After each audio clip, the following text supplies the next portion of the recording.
When the defining moment comes, either you define the moment or the moment defines you. Either you define the moment, you decided that you're gonna not concern yourself with the naysayers, that you're not gonna concern yourself with what has happened or what hasn't happened, but you're gonna make the commitment to do what you've gotta do so that you can have a lifestyle that you've never experienced before. Or the moment defines you, and you decide to play it safe. And 20 years from now, you say to yourself, what if I would have taken a chance on myself? What if I would have stayed in the game? What if I would have kept making the phone calls? What if, and what if? The what if mentality is, this guy told me, I was a 36th African-American Navy SEAL in Navy SEAL history, in over 70 years. This guy told me there's only 35 African-Americans to ever be a Navy SEAL. He was pretty much telling me, you ain't got what it takes. I took that and said, what if I could be the 36th? But what if I could? What if I could pull off this miracle? How will I feel at the very end if I can defy all the odds? You're in the test of your will right now, because life says it has a little more test for you. You can look at your challenge with skill, and it will see it just as that, a challenge. Or you can look at your challenge with will. Those exceptional people who are uncomfortable with the times and rise to the challenge because they refuse to allow the chaos around them to determine the conqueror within them. I've never met anybody who was terribly creative or gifted or strong in leadership who was also comfortable. You must be willing to extend yourself to the limit with no guarantee of success. Every day, you must ask yourself, did I do enough? Prove to yourself today, every day, that you can and will push harder than you wanted to, harder than you felt like pushing, past the point of fatigue and far beyond the point of comfort, to that outer edge, to the limits. And on those points, there will be no compromise. Not now, not ever.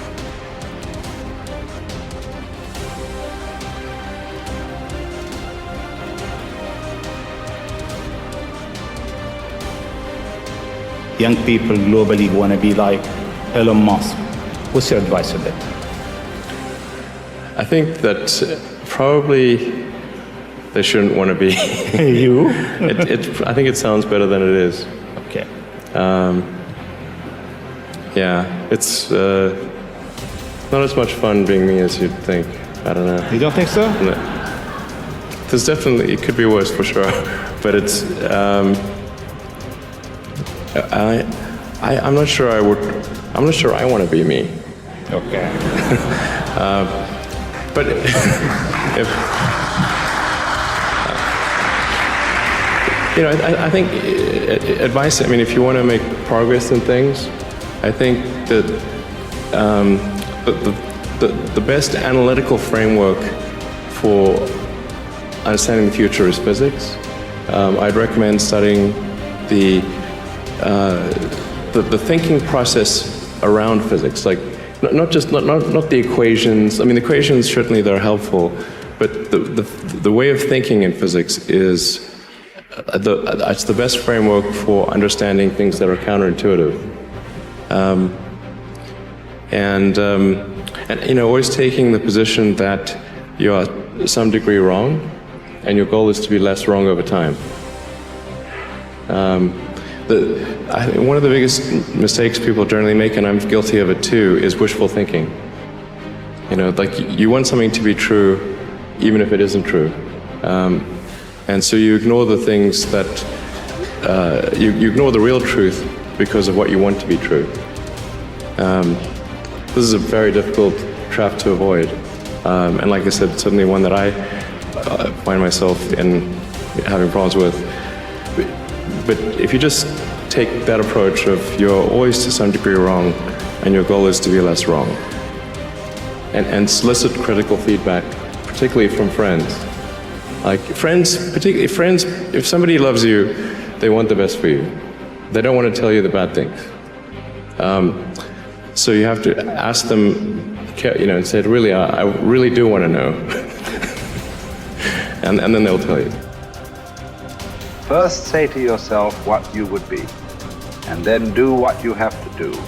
Assemble your life, action by action, and be satisfied if each one achieves its goal. No one can keep that from happening. Action by action. If your soul be habitually in practice, you will plead and teach, listen and learn, investigate and meditate. What more is necessary? Does what's happened keep you from acting with justice, generosity, self-control, sanity, prudence, honesty, humility, straightforwardness, and all other qualities that allow a person's nature to fulfill itself? So remember this principle when something threatens to cause you pain.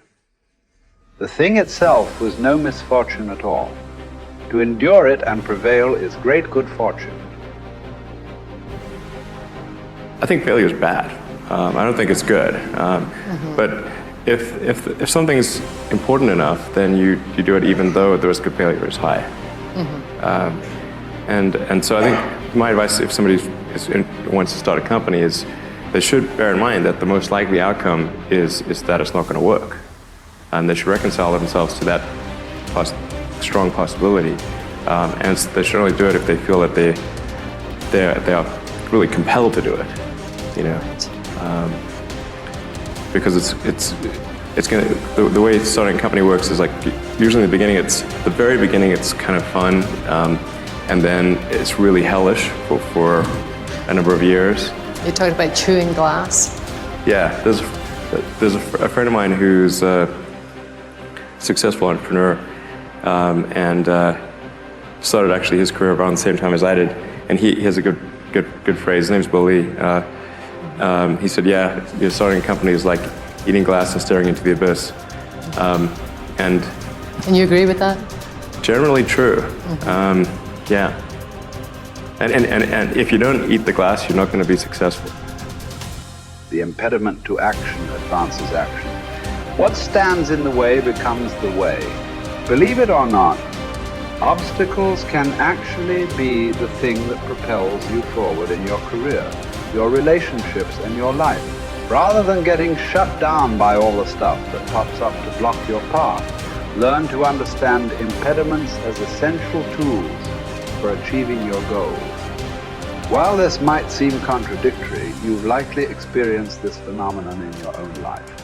If you've ever overcome an obstacle to reach a goal, you know that the struggle in climbing over that wall taught you priceless lessons that helped you become the person you are now and further refine what it is that you want to achieve in life. It's easy to think about life as a series of fixed happenings. You graduate from high school, you go to college, you begin a career, you get married and start a family. While there's nothing wrong with having a map of your future, it's important to understand that you're going to encounter things along the way that might just fundamentally change the direction you're heading in.